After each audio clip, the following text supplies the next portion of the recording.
নামিয়ে দেবো, ছবি তুলবি? ছবি তুলতে আমি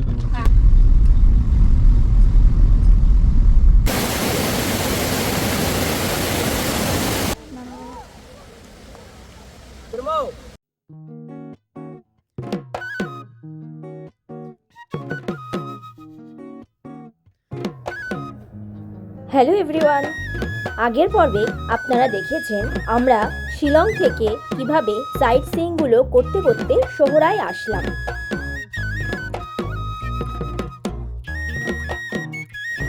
আমাদের প্ল্যান হলো সোহরাতেই 3 রাত কাটাবো এবং এখান থেকেই আদার সাইট সিইংগুলো উপভোগ করব। সেই মতো পরের দিন সকালবেলায় আমাদের প্ল্যান ছিল মাউলিলং এবং ডাউকিটা ঘুরে দেখার। আমাদের হোটেল থেকে বলে দিয়েছিল যেহেতু ওগুলো অনেকটাই দূরে সোহরা থেকে, তাই যেন আমরা একদম সকাল সকাল বেরিয়ে পড়ি, মানে ওই 6:30 7টার মধ্যে। কিন্তু আগের দিন সারা রাত্রি ধরে বৃষ্টি হওয়ার ফলে এবং সকালবেলাও প্রচুর বৃষ্টি থাকায় আমাদের বেরোতে বেরোতে অনেকটাই লেট হয়ে যায়। আমাদের বেরোতে বেরোতে প্রায় 8টা 8:15 মতন বেজে যায়। তারপর আমরা প্ল্যান করি কিনরেম ওয়াটারফলস দেখে তারপর ওখান থেকে মাউলিলং যাব।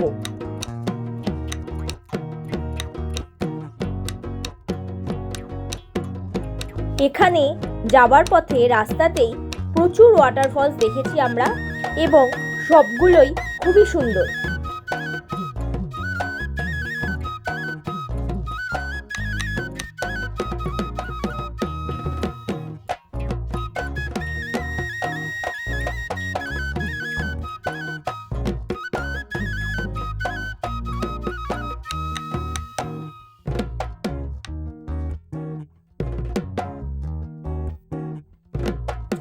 এর মধ্যে সবথেকে সুন্দর ছিল কিনরেম ওয়াটারফলসটা।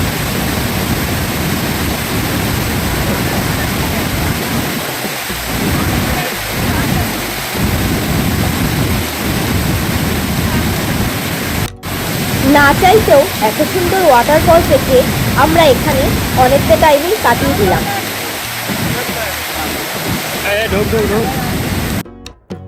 কিনরেম ওয়াটারফলস দেখে আমরা একজন লোকাল ট্যুরিস্ট গাড়ির ড্রাইভারের কাছ থেকে ডাউকি যাওয়ার রাস্তাটা শুনে নিয়ে সেইভাবে এগোতে রাখলাম মাউলিলং বা ওই ডাউকির উদ্দেশ্যে।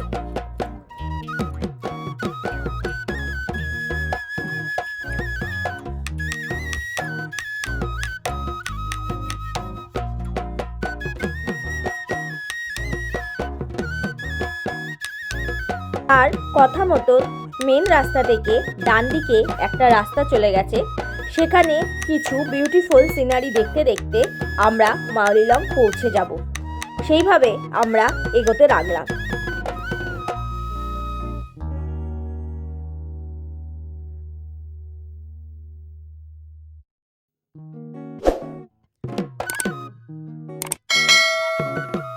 রাস্তাটা প্রথম দিকে বেশ ভালোই লাগছিল এবং সিনেটিক বিউটিও খুব সুন্দর ছিল।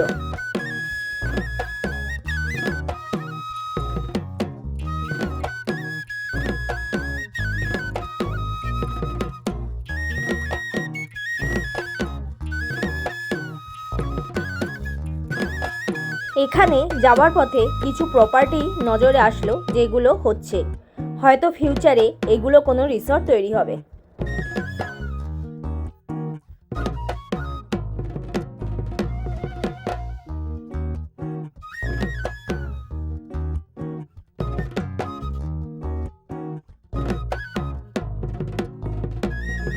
এখানে ফার্স্ট আমরা দেখলাম ওয়ারি ব্রিজ। এই ওয়ারি ব্রিজের তলা দিয়ে একটা নদী বয়ে গেছে।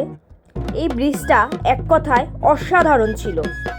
যেমন ব্রিজটা অসাধারণ ছিল তেমন নদীটাও খুব সুন্দর লাগছিল। বাট দুর্ঘটনাবশত আমাদের এখানকার ভিডিওগুলো কিছুটা ডিলিট হয়ে গেছে, তাই পুরো ভিডিওটা দেখাতে পারলাম না।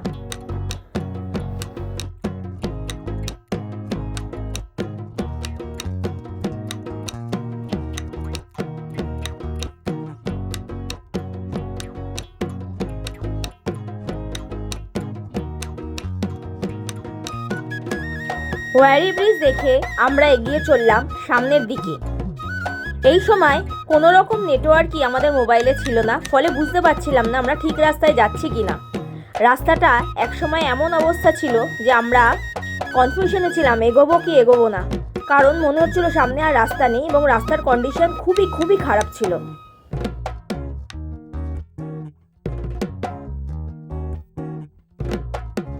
কিছুটা গিয়ে ভালো রাস্তা দেখতে পেলাম এবং আমাদের ডান দিকে ছিল কাটা তারের বেড়া, সেই মতো আমরা এগোতে লাগলাম।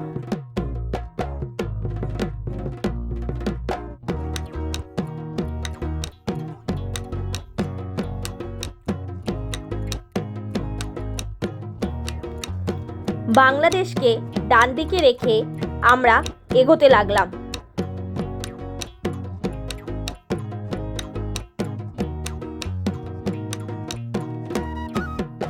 এই রাস্তাটা বেশ ভালো ছিল এবং সবচেয়ে ভালো ছিল এখানকার আশেপাশে সিনেটিক ভিউ।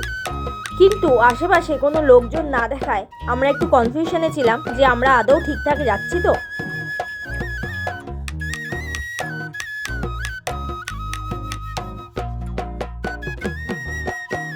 বেশ অনেকটা রাস্তা আসার পর আমরা আশেপাশে কোনো ট্যুরিস্ট দেখতে পাচ্ছিলাম না এবং সময়ও অনেক হয়ে গেছিল, ফলে একটা টেনশনও কাজ করছিল যে কতক্ষণে পৌঁছাবো আমরা মাউলিলংয়ে এবং ঠিকমতো ব্যাক করতে পারবো কিনা।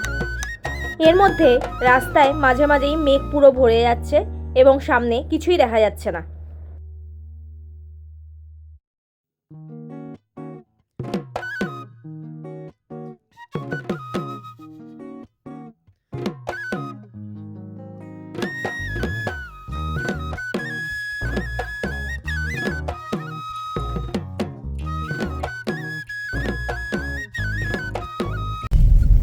সামনের রাস্তার এখন এই অবস্থা, কিচ্ছু দেখা যাচ্ছে না, পুরো মেঘে ঢেকে রয়েছে। আমরা ধীরে সুস্থে গাড়ি চালাচ্ছি কারণ যেহেতু কিছু দেখা যাচ্ছে না।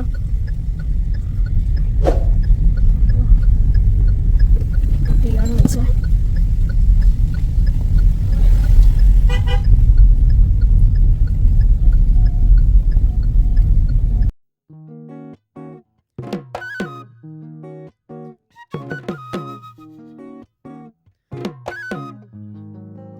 তারপর আস্তে আস্তে কিছু ট্যুরিস্ট গাড়ি দেখে মনে একটু জোর পেলাম।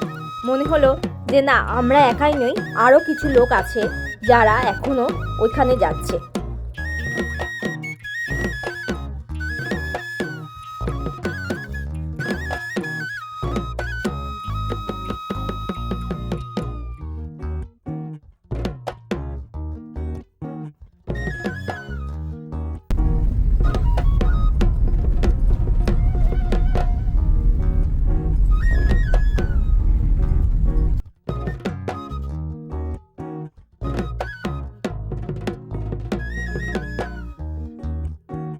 এখানে ঢোকার সময় এন্ট্রি ফি লাগলো 100 রুপিস পার কার। আমরা এখন আছি মাউলিনং ভিলেজে। এটা এশিয়ার ক্লিনেস্ট ভিলেজ। এখানে পার্কিং রয়েছে, কার পার্কিং। ঢোকার আগে পাবলিক টয়লেটও আছে। সামনে এন্ট্রি, চলুন ঘুরে দেখা যাক।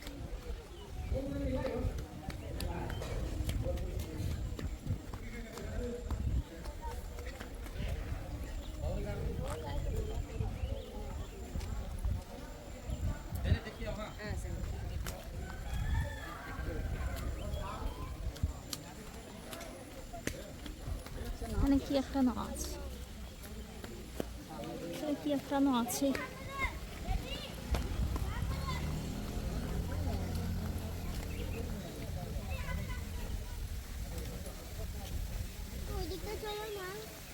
চল না, আগে ওদিকটা ঘুরে আসি বাবা, আগে দেখে আসি এদিকটা, তারপর দেখছি এগুলো। দেখো টু স্কাই ভিউ পয়েন্ট সামনে।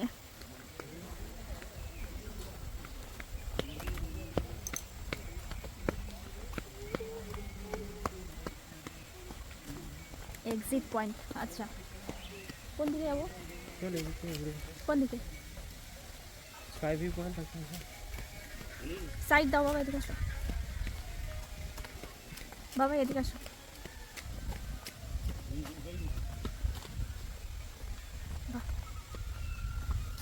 এখন হচ্ছে আমরা সুন্দর গ্রামে চলে এসেছি। এখন একটা জায়গায় উঠতে হবে, কিন্তু অনেক লেখা আছে। এটা বলা যায় স্কাই ভিউ পয়েন্ট। এটা হচ্ছে স্কাই ভিউ পয়েন্ট। আর সামনে ট্রেন আছে, চলো। এদিকে আসো। চলো দেখা যাক। তাই সামনে বের আছে, আমি লাফ মারবো। এই দেখো, ঠিক আছে। তোমাদেরকে যেটা বললাম আগে, সেটা করে কিন্তু আসবেন, বলে দিচ্ছি। কিন্তু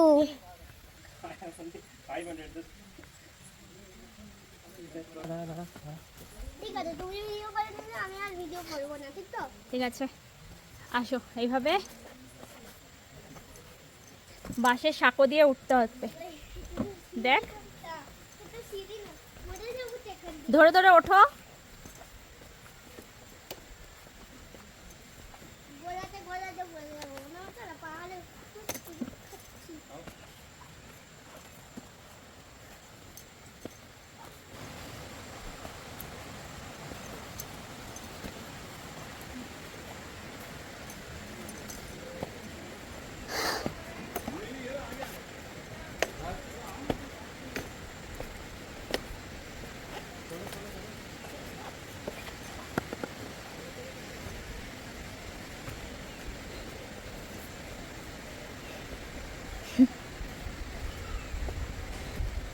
এই যে ফাইনালি এটা হচ্ছে স্কাই ভিউ পয়েন্ট।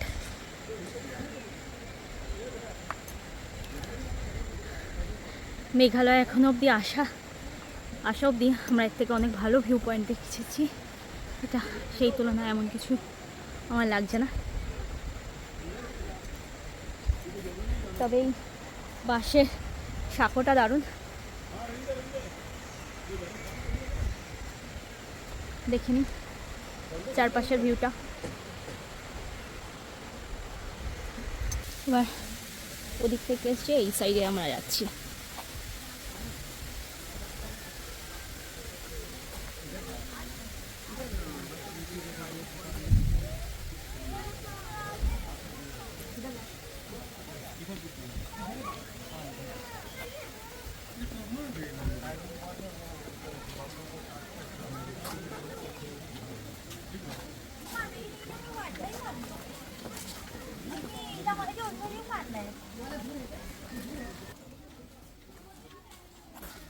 সবাই একটা করে স্কাই ভিউ পয়েন্ট করে রেখেছে, আর এইটুকুই তো যার যত ইচ্ছা 30, 20। ও এদিকেও আছে স্কাই ভিউ পয়েন্ট।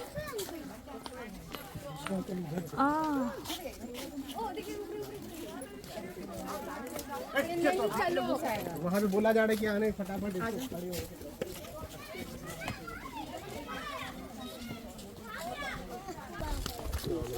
এমনি চলো, এমনি চলো।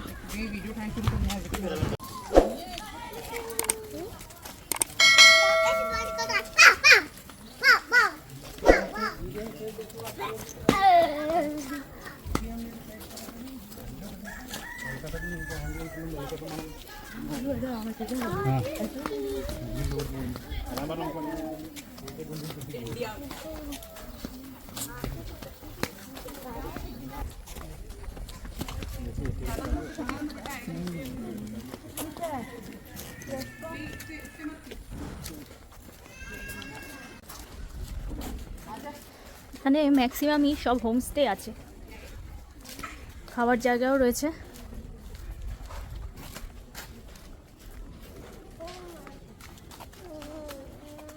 কি বাবা, খিদে পেয়েছে?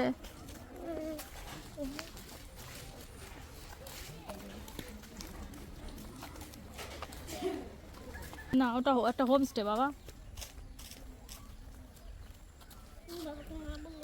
তুমি বাবাকে না বলে আমি যেখানে থাকবো বাবা সেখানে থাকবে, বাবা যেখানে থাকবে আমি সেখানে থাকবো, বুঝলে? তুমি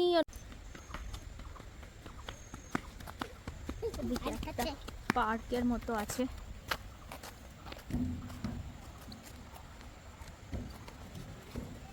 এদিকে আরো আছে নাকি?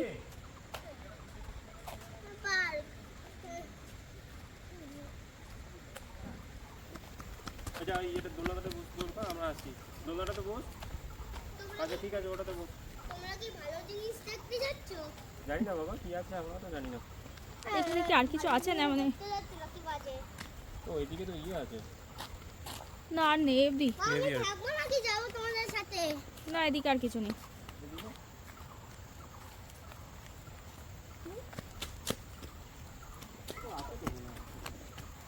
যাবি না বাদ দিবি? ভীষণ খিদে পেয়েছিল, তাই আমরা এখানে এসে খেয়ে নিলাম। দারুণ খাবারগুলো ছিল। আপনারা যারা এখানে আসবেন এখানে ট্রাই করতে পারেন, আমাদের বেশ ভালোই লেগেছে। এখন আমরা আছি রিভাই ভিলেজে। আমরা যাব এখানে লিভিং রুট ব্রিজে।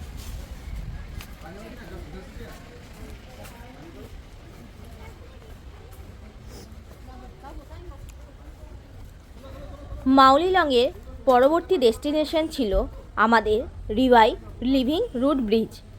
এটি একদম মাউলিলংয়ের কাছেই ছিল। আমরা মাউলিলং দেখে একটু এগিয়েই গাড়ি পার্ক করে রিভাই লিভিং রুট ব্রিজ দেখতে এগিয়ে চললাম। দিদি একটা আগে একটা কিরকম একটা ফুল আনতো না, হ্যাঁ, সেই ফুলটা আমার পছন্দ হয়েছিল।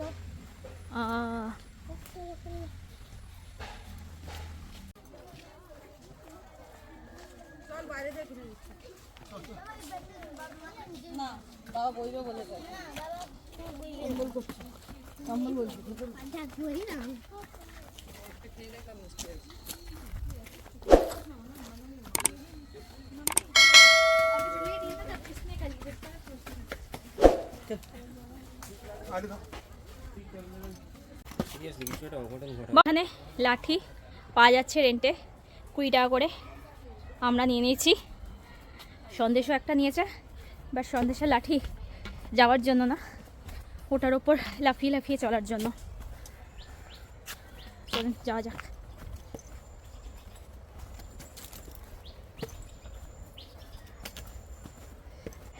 কালকেই বলেছিলাম মেঘালয়ে ঘুরতে গেলে ফিটনেস থাকাটা খুব দরকার। এখানে প্রত্যেকটা পয়েন্টে অনেক উঁচু নিচু, অনেক সিঁড়ি উঠতে নামতে হয়।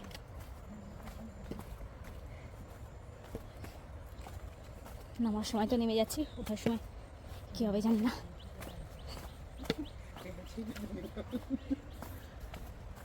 নামতে ভালো লাগে।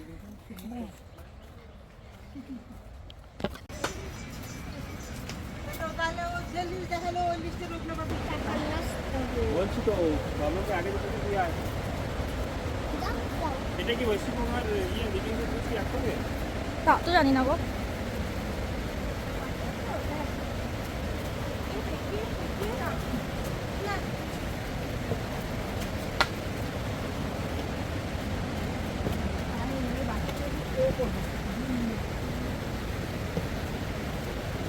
আস্তে।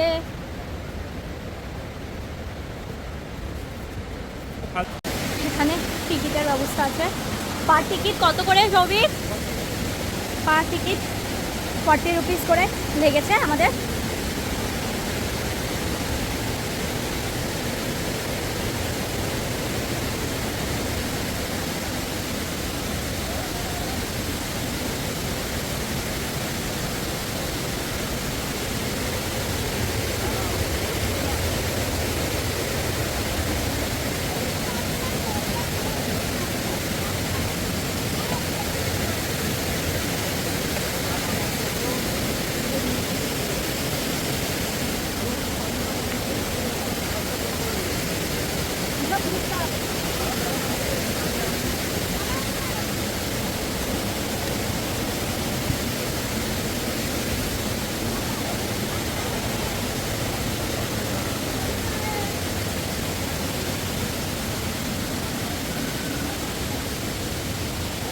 কোনো সিঁড়ি নেই, পুরো পাথরের ওপর দিয়ে আপনাদের যেতে হবে। চড়াই উতরাই পুরো পাথর।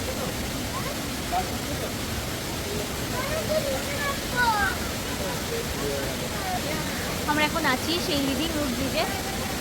এই যে ব্রিজটা, এই যে গাছের রুট দিয়ে তৈরি হয়েছে ব্রিজটা।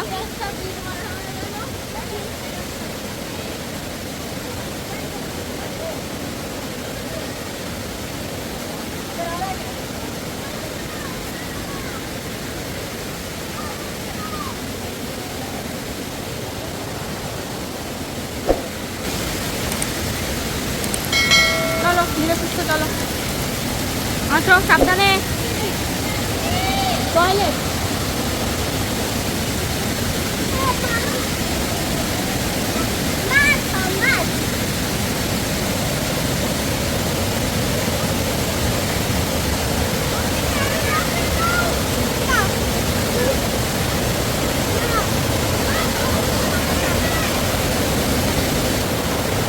কারেন্টটা কি?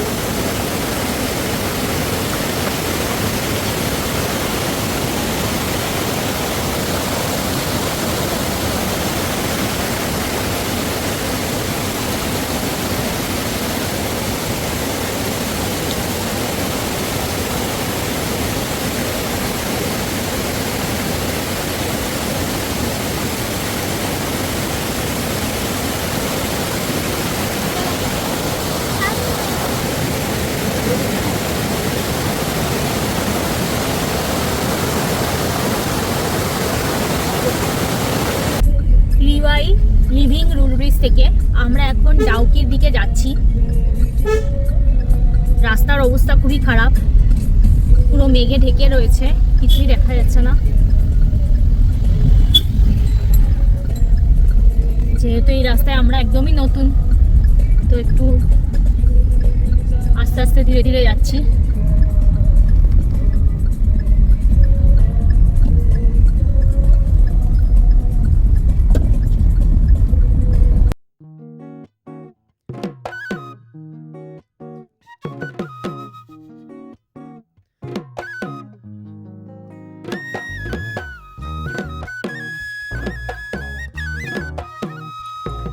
আমাদের আজকের লাস্ট ডেস্টিনেশন ছিল ডাউকি রিভার। ওদিকে ঘড়িও জানিয়ে দিচ্ছে যে বিকেল হয়ে গেছে।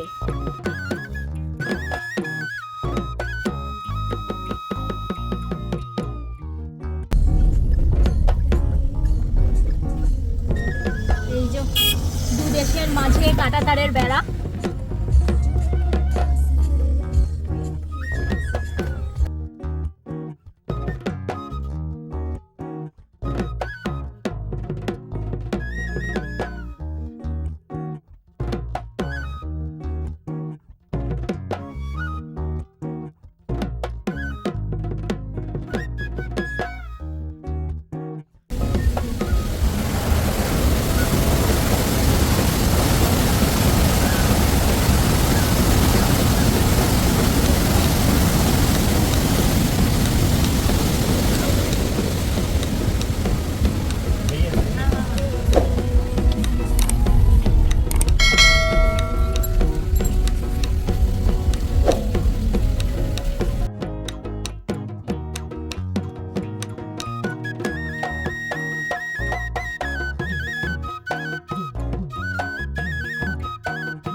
এখানে যাওয়ার পথেও আমরা বেশ কিছু ঝর্ণা দেখতে দেখতে গেলাম।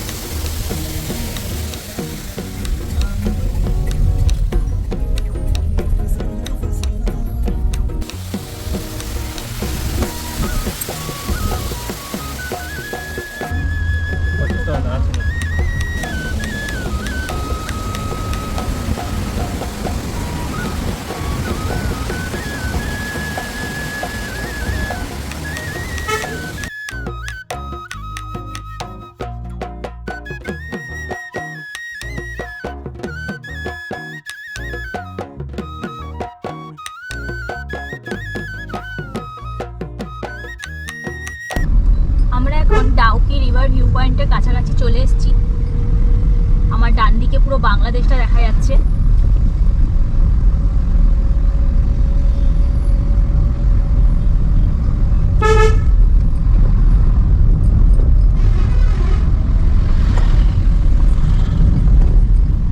বাংলাদেশ, পুরো বাংলাদেশ। এই যে বাংলাদেশ ভিউ পয়েন্ট। আর দুটো এটা লাগিয়ে রেখেছিস।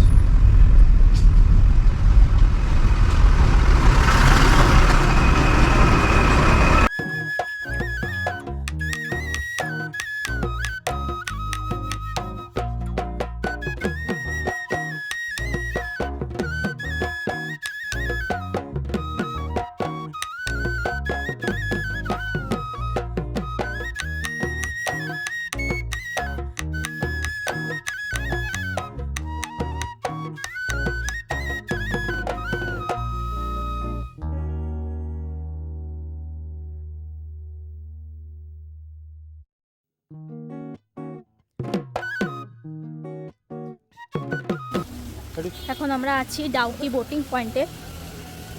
নিচে বোটিং কাউন্টার আছে।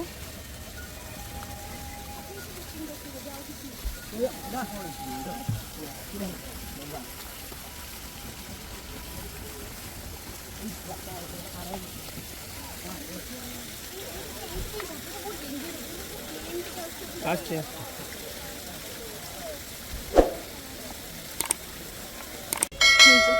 এই বোটে আমরা উঠবো। ডাউকির মেন বোটিং পয়েন্ট হলো এখানে একটা হ্যাঙ্গিং ব্রিজ আছে, সেই হ্যাঙ্গিং ব্রিজটা ক্রস করে আপনাকে যেতে হবে। তার আগে বেশ কিছু বোটিং পয়েন্ট চলে এদিকে আসো। যেহেতু আমি অলরেডি বলেছি যে আমাদের অনেক লেট হয়ে গেছিল, মানে প্রায় 5টা বেজে গেছিল, তাই আমরা সামনেই যে বোটিং পয়েন্টটা পেয়েছি সেখানে চলে গেলাম বোটিং করতে। মাঝখানে দাঁড়া। এবং রাস্তায় সকল খুব জ্যামও ছিল, ফলে আমরা এগোতেও পাচ্ছিলাম না, তাই সামনে যেখানে পেয়েছি সেখানেই বোটিং করতে স্টার্ট করলাম। এখানে বোটিংয়ের জন্য নিল পার হেড 500 টাকা করে। তবে আমার মনে হয় মেন বোটিং পয়েন্টে গেলে এই চার্জটা হয়তো আর একটু কমই হবে।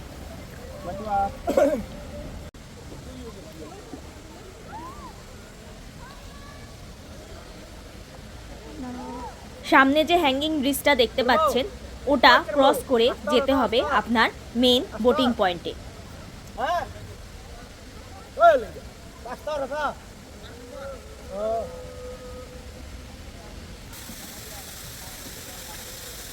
विंटर में एकदम क्लीन रहता है ना? हाँ? हाँ अच्छा।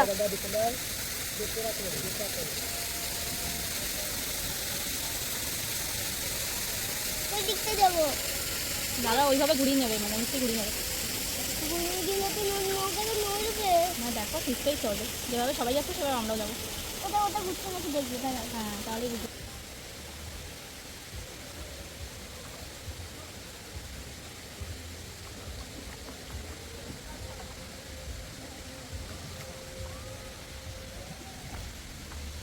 ডাউকি বলতেই আমাদের চোখের সামনে একটা ক্রিস্টাল ক্লিয়ার জলের ছবি আসে, কিন্তু এখন জলটা পুরোটাই ঘোলাটে ছিল।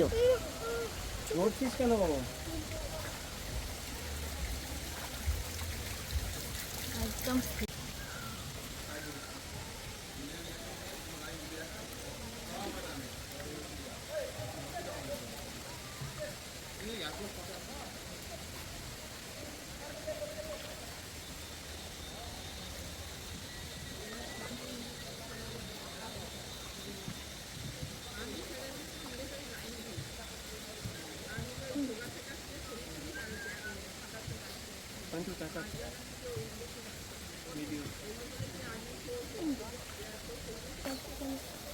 ওইদিকে ছিল ওইদিকে দেখলাম যে একটা আসতে মরে আছে এখনো। दिखाओ देखो। वो जो घर दिखाई दे रहा है वो किस साइड है? हाँ क्या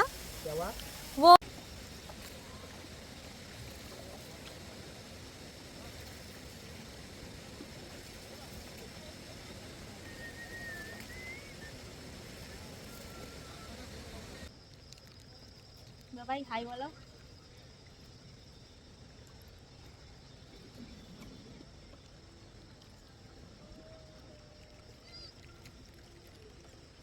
मत लगाइए, हाँ आप घुमा लीजिए, मत लगाइए यहाँ पे, घुमा लीजिए।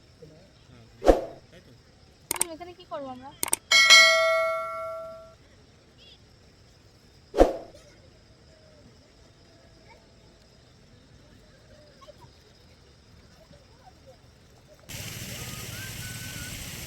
নভেম্বর ডিসেম্বর মাসে এই জল একদম ক্রিস্টাল ক্লিয়ার থাকে, আর এখন বর্ষাকালে জলের এই অবস্থা। আমরা যেগুলো ভিডিও দেখি ডাউকি, সেগুলো অ্যাকচুয়ালি নভেম্বর ডিসেম্বরের টাইমে। হাতে জল পড়ছে। বর্ষাকালে এরকম অবস্থা হয়। বর্ষাকালে ফলসগুলো ভালো দেখা যায়, বাট ডাউকিতে আসা বর্ষাকালে এসে কোনো লাভ সেরকম হয় না।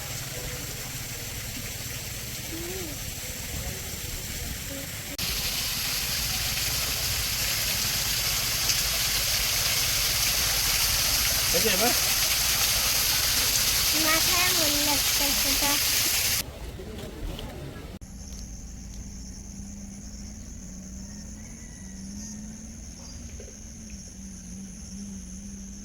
ওই সাইডটা দেখা যাচ্ছে, পাথরগুলোর ওই সাইডে সবই বাংলাদেশ। যে নৌকাগুলো দেখা যাচ্ছে এখান থেকে সবই বাংলাদেশের মধ্যে। ডাউকি থেকে ফেরার পথে আমাদের অনেক রাত্রি হয়ে গেছে, এখন প্রায় 7টা বাজে। রাস্তার অবস্থা এরকম, চারিদিকে মেঘ উড়ে যাচ্ছে, কিছুই দেখা যাচ্ছে না সামনে। সব গাড়িগুলো যাচ্ছে সামনে লাইন দিয়ে, আমরাও সেরকম লাইন দিয়ে পিছন পিছন যাচ্ছি।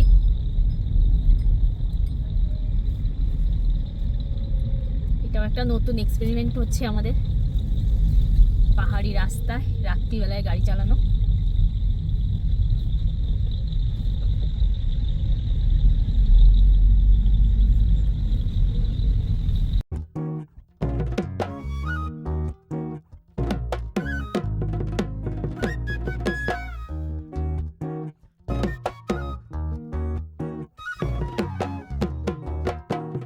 আজকে আমাদের ফিরতে ফিরতে অনেক রাত হয়ে গেছিল। এই রাস্তাটা পুরোটাই আমাদের কাছে অ্যাডভেঞ্চারাস ছিল। মানে একে তো পাহাড়ি রাস্তা এবং পুরোপুরি আননোন রাস্তা আমাদের কাছে। রাস্তায় সেরকম কোনো আলো ছিল না এবং মাঝে মাঝেই পুরো মেঘ এসে পুরো ভিজিবিলিটি জিরো করে দিচ্ছিল। সেরকম একটা রাস্তায় এত রাত্রে গাড়ি চালিয়ে আসা খুবই আর কি অ্যাডভেঞ্চারাস ছিল ব্যাপারটা।